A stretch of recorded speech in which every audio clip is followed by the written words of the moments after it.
Hi, this is Chris from Orange Coast College's Art Department, reviewing how to set up a complex illustration like the one we're looking at here. This was created in response to wanting to get away during COVID and listening to a song. So it all starts with a story, right? In this case, from a song called The Island Song by Zac Brown Band, and wanted to create a sort of tiki bar on the beach. And so I start where I normally do, which is research. And I usually begin that on Pinterest. So I created a board on Pinterest and started pinning all sorts of different stuff.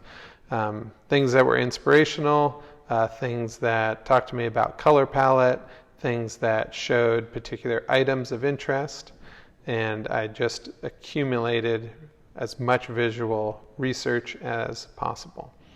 Once I have all that, I'll kind of break it into categories. We might call these design boards. And so here I've got one for island elements, trees and hills and ocean and sand. And here's another one geared more around tiki bars. So cocktails and buildings and people and signage. So a lot of fun stuff like that. So once I've kind of got some design boards organized, in the real world we'd want to print these out and put them up on a wall. So it keeps it in the forefront of your visual library. From there, I'm going to spend a short amount of time creating thumbnails. And these should be quick sketches that are really low investment in your time so that you can review them objectively. And just kind of I'd kind of formed the picture in my mind, but I wanted to take different points of view and move things around. And then I finally found the one I like and I put some value in it, and that's the one over on the right. So from there, I enlarged that to my sort of final size. And obviously there's not a lot of detail in there, so I need to still figure a lot of things out. And that's when I start doing more design. Now here's some what I call orthographic views. So two-dimensional views, front view, side view, top view, we might call plan or a section view.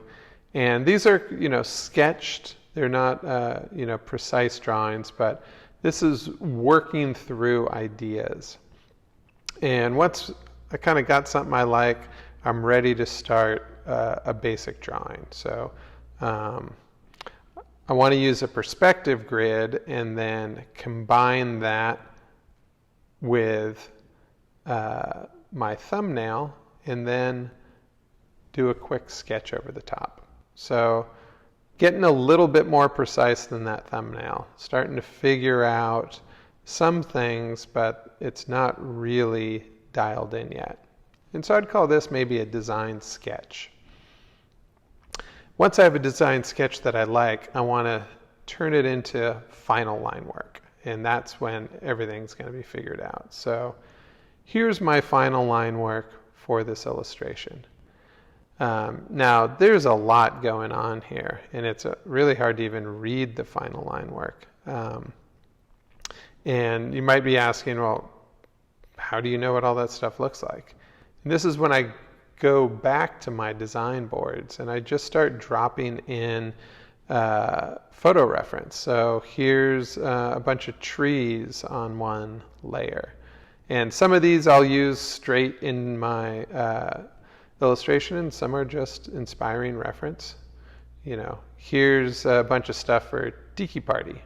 So we've got some dancers, we've got the oversized drinks that go on the building. Here we've got some boats. So both the boats on the shore and the boat reference for the building. And this all comes from those original design boards, which comes from the Pinterest board. Here's a bunch of people on the beach. So different poses, sitting, standing, different lighting, trying to get good reference for firelight on the beach. And that's how we get the finished line work. Now I know this is going to be a night scene, and so it's actually easier for me to invert that line work to white.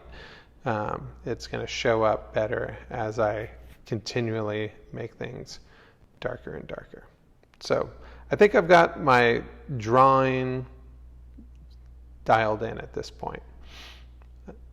And it's ready to kind of start painting. So I'll have that line work on the top of my layer stack, and I'll vary the opacity as needed, up and down, and then start painting. So starting out with kind of ground planes, wet sand at night, some water reflecting some color in the sky, get a nice gradation for the sky, and then block in the background mountains, and give the mountains some form with our available lighting.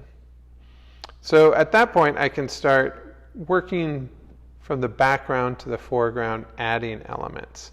But let me turn off these big ones so you can kind of see. I'm going to start in the way back and do a bunch of palm trees, and then just kind of keep working a little bit more forward, some more trees. Here's the restaurant building, and this is made up, things like this building, there's a lot of layers in there. I've sort of collapsed it down to the thing, but the same process, I'll go into the building and work from the back to the front, stacking up layers and then merging them. Here's dropping in the tiki bar, the pathway in front, some foreground trees, dropped a party and the band in, the entrance to the bar, some of the items out near the front, a bigger group of people here near the foreground, and then kind of our foreground people. Now come on back and put in some of the background plane and ground plane, and it kind of looks like this, and I'm not super satisfied, so I'm going to do some new water. I don't want it super photorealistic, but I want a little more style to it. So there's sort of new water on the ground plane, and I want to get a little light and texture on the sand, so brought in a little bit of photo texture, and then working on applying some lighting on the ground plane. And then at that point, most everything's there, so I'm going to just go around and do some polish and add some lighting effects for all the different light sources around the whole thing, put some atmospheric glow, shining light on nearby surfaces, that type of thing. And then lastly, just really detailed kind of fine tuning, and this is what we have at the end. So this is a pretty complex illustration, and there were probably 100 or more layers involved, getting into the bits and pieces. So let's zoom in a little bit here. So, there's some detail going on back there. There's some spaces behind spaces, but you can tell, it's not super refined. I know this stuff is going to read small, so, zooming back out, it reads fine for the background. So in addition to sort of this layering technique, there's a separate video, how to set up your layers to paint a thing, in which I go in depth on, painting one item, in this case, this tiki mug, the center one. And that sort of layer structure applies to almost everything. So be sure to check out that video as well to kind of get the breakdown of how to kind of go thing by thing and set up your layers for painting each item. All right, now it's your turn. Let's fire up the creative engine and have some fun. Good luck.